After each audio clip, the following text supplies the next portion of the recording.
ma sœur, j'espère que vous allez bien. Nous sommes aujourd'hui le 1er juillet.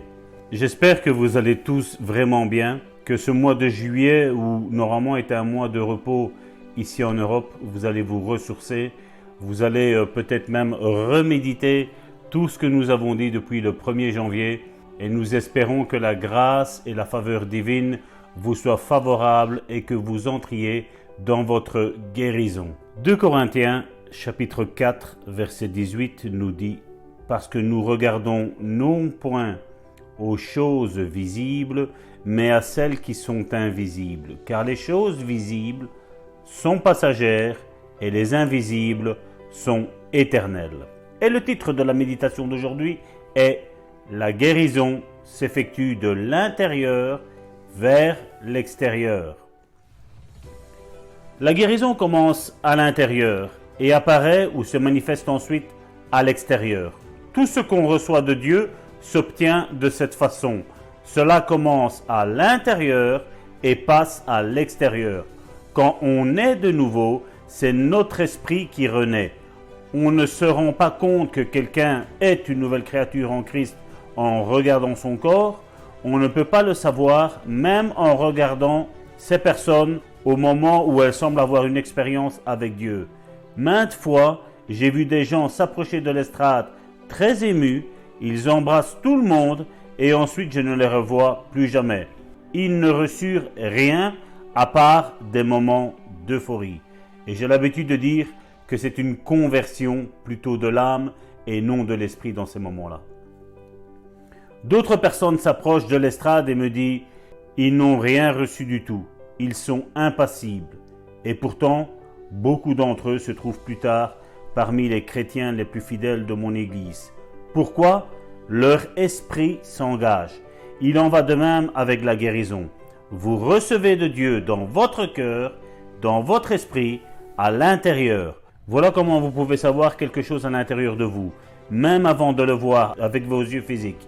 Par exemple, je sais souvent que je possède de l'argent pour lequel je crois, mais sans en avoir. Je le sais dans mon fort intérieur. Je ris en disant « Gloire à Dieu, cela m'appartient. Je sais ce que j'ai. Je sais que Dieu m'a exaucé. J'ai la réponse dans mon esprit et ensuite, elle se matérialise.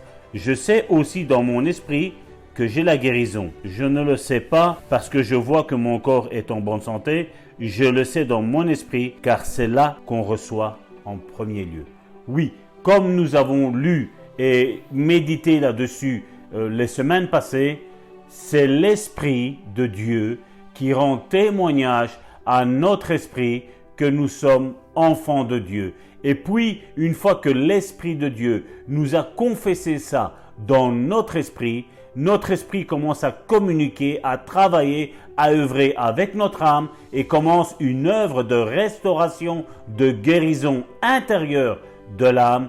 Et puis, cette guérison de l'âme se manifeste également par le corps. Donc, ceci est l'ordre chronologique dont Dieu utilisera toujours.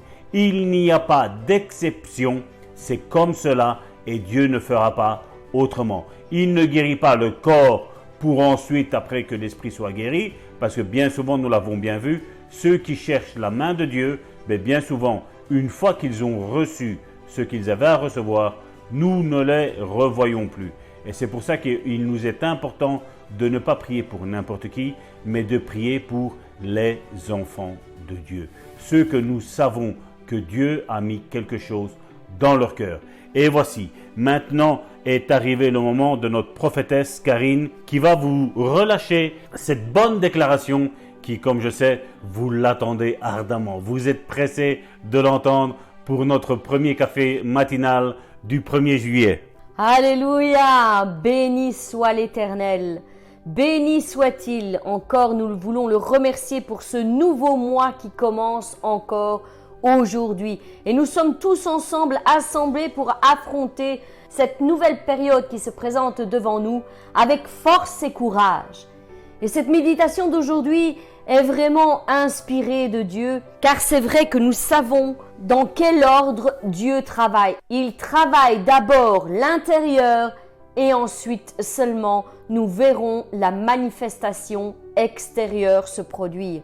Et nous voulons faire cette bonne déclaration encore aujourd'hui, en ce 1er juillet. Je suis croyant, la guérison m'appartient. Dieu a envoyé sa parole et elle m'a guéri. Je m'imagine en bonne santé d'abord et ensuite je verrai la réalisation, l'exaucement de cette prière. Car nous avons confiance en notre Dieu que tout ce qu'il a dit, il l'accomplira. Il l'accomplira certainement. Et Romains 12, à partir du verset 2, nous dit ceci: ne prenez pas comme modèle le monde actuel, mais soyez transformés par le renouvellement de votre intelligence pour pouvoir discerner la volonté de Dieu, ce qui est bon, ce qui lui plaît, ce qui est parfait. Et c'est vrai, nous devons nous laisser transformer par la parole de Dieu, transformer d'abord dans notre intelligence, car c'est là que se déroule le plus gros de nos combats, afin que nous puissions discerner quelle est la volonté parfaite de notre Dieu.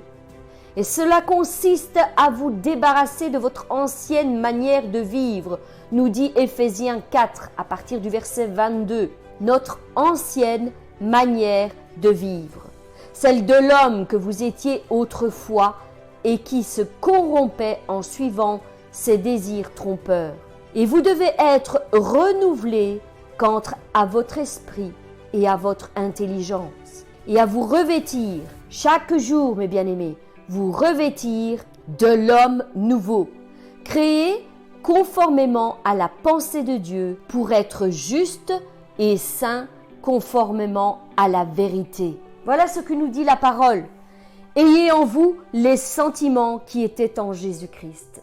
Le fruit de l'esprit doit demeurer en nous en permanence.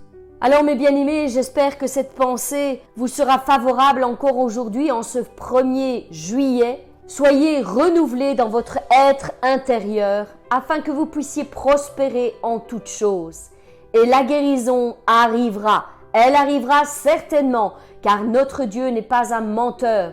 Il est la vérité. Et tout ce qui sort de sa bouche, tout ce qu'il a déclaré sur ta vie, mon frère, ma sœur, se réalisera. Au nom puissant de Jésus-Christ, je vous bénis, mes bien-aimés. Je vous souhaite encore une excellente journée dans la présence du Père et je vous donne rendez-vous demain.